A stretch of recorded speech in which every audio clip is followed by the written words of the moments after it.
सभी का Ashok word exam centre में। दोस्तों आज के इस वीडियो में हम पारिभाषिक शब्दावली के बारे में पढ़ेंगे। दोस्तों जो पारिभाषिक शब्दावली है, जिसमें क्या होता है कि एक इंग्लिश का वर्ड होता है, उसको आपको हिंदी का अर्थ बताना होता है। दोस्तों कोई भी एग्ज़ाम हो, एसआई हो या फिर पुलिस हो या फिर पटवारी हो, कोई भी जैसे महत्वपूर्ण एग्ज़ाम है, उनमें ये पारिभाषिक शब्दावली पक्की पूछी जाती है। इनको आप रट लो। ये जो वीडियो है परीक्षा में 10 नंबर पक्का दिलाएगा, ठीक है। तो इसको आप बिल्कुल मिस मत करना। अगर आपने इसको मिस कर दिया तो परीक्षा आपको मिस कर देगी, ठीक है। तो जैसे मैं आपको यहाँ पे बताता हूँ कि जैसे रेवेन्यू है, रेवेन्यू का अर्थ क्या होता है? राजस्व। और रिबेट है, रिबेट यानी छूट। तो यही प्रश्न हर बार क्या होता है, पर इस प्रकार की जो परीक्षाओं में रिपीट होते रहते हैं। तो दोस्तों ये पारिभाषिक शब्दावली है। इसके जो 30 महत्वपूर्ण शब्दावली अपन आज इसके वीडियो में करेंगे। तो आगे बढ़ते हैं हम। जैसे यहाँ पे अगला वर्ड है कि एज रिसीव्ड। एज रिसीव्ड का अर्थ होता है यथा प्राप्त। तो आप क्या कीजिए, इनको अपन की कॉपी में नोट कर लीजिए या कहीं भी लिख दीजिए। दोस्तों अगर आपको याद नहीं होता है बार बार पढ़ने से, तो आप इसको लिख कर याद कर सकते हैं। जैसे यहाँ पे अगला शब्द है असाइन। असाइन यानी सौंपना।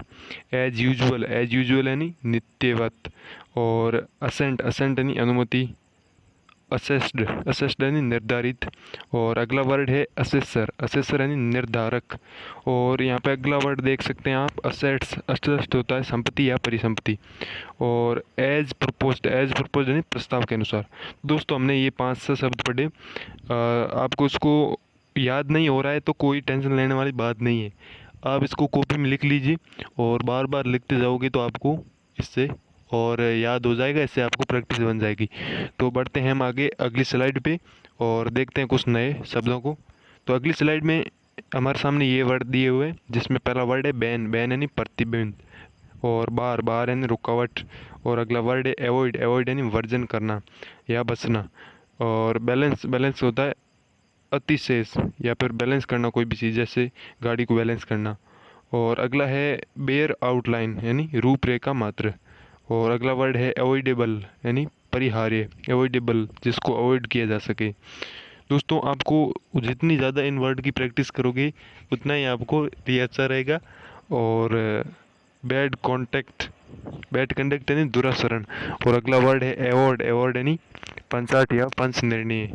बढ़ते हैं हम अगली स्लाइड में और क्या है अगली स्लाइड में देखते हैं। तो दोस्तों अगली स्लाइड में है कॉन्ट्रैक्टर। कॉन्ट्रैक्टर होता है अनुमोदित सुविधाकार। दोस्तों इनका जो हिंदी अर्थ है बहुत ही बड़ा बड़ा है, पर दोस्तों आप चिंता करने की बात नहीं। मैंने कहा आप पढ़ लो और याद नहीं होता है तो इसको कहीं लिख के याद कर लो। दोस्तों ये पक्का एग्ज़ाम में टिपेगा, आपको इसको इससे रिलेटेड 1 या 2 क्वेश्चन आपको पक्का देखने को मिलेगा। अगला है अटॉर्नी जनरल। अटॉर्नी जनरल यानी महान्यायवादी। तो जैसे हमें पूछूं मैं इंग्लिश में, who is the attorney general of India, जैसे भारत के वर्तमान महान्यायवादी कौन है, तो इसका अर्थ हो गया महान्यायवादी। और अगला वर्ड है ऑडिटेड अकाउंट यानी परिचित लेखा। अगला वर्ड है ऑडियो विजुअल स्वर्ण दर्शे। ऑडियो विजुअल स्वर्ण दर्शे। और अगला वर्ड है अटेंस स्टेशन अनुपालना करना या साक्ष्यवान साक्ष्याकन करना। तो ये हो गए अपन के कितने, 3 और 2, 5 वर्ड अपने इस स्लाइड में पढ़ लिए और पिछली 2 स्लाइडों में 5 5 अपन ने पढ़ लिए। दोस्तों आगे बढ़ते हैं हम अगली स्लाइड में और क्या दिया है यहाँ पे। यहाँ पे दिया है अपॉइंटी। अपॉइंटी यानी नियुक्त व्यक्ति। अटेसी। अटेसी यानी सहसारी। और अगला वर्ड है अरियर्स। अरियर्स यानी बकाया।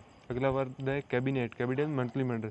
मंत्रिमंडल। दोस्तों कैबिनेट के बारे में आपने अखबार में या फिर मोबाइल में कहीं भी पढ़ाई है। कैबिनेट जैसे गवर्नमेंट ऑफ इंडिया की कैबिनेट जो मंत्रिमंडल होती है, जिसमें कौन कौन से मंत्री शामिल होते हैं, तो कैबिनेट है। इसके बाद होता है अप्रूवल। अप्रूवल यानी अनुमोदन करना या स्वीकार करना कोई भी चीज़, जैसे इसका अप्रूवल मिल गया, वही अप्रूवल है ये। अगला है काउंसिल एंड परिषद। हाँ ये भी मैंने कई बार पढ़ा है, आपने भी पढ़ा होगा। काउंसिल। काउंसिल होता है परिषद, जैसे राष्ट्रीय बाल अधिकार परिषद, महिला आयोग, जो भी है इसको कहते हैं परिषद। हिंदी में इसको परिषद कहते हैं, इंग्लिश में इसका मीनिंग होता है काउंसिल। अगला है आर्टिकल। आर्टिकल है अनुच्छेद। हाँ जो संविधान में दिए हुआ है ना कि आर्टिकल 1, आर्टिकल 2, अनुच्छेद 1, अनुच्छेद 2 किससे संबंधित है, ये वही आर्टिकल है। तो दोस्तों ये जो शब्द है ये बहुत इंपॉर्टेंट है। आर्टिकल हो गया, काउंसिल हो गया, कैबिनेट हो गया, इनको तो आप पक्का टीप लो, क्योंकि इनमें से कोई न कोई आपको एग्ज़ाम में ज़रूर देखने को मिल जाएगा। और ये जो वर्ड है ये पिछले कई बार परीक्षाओं में पूछे भी गए हैं।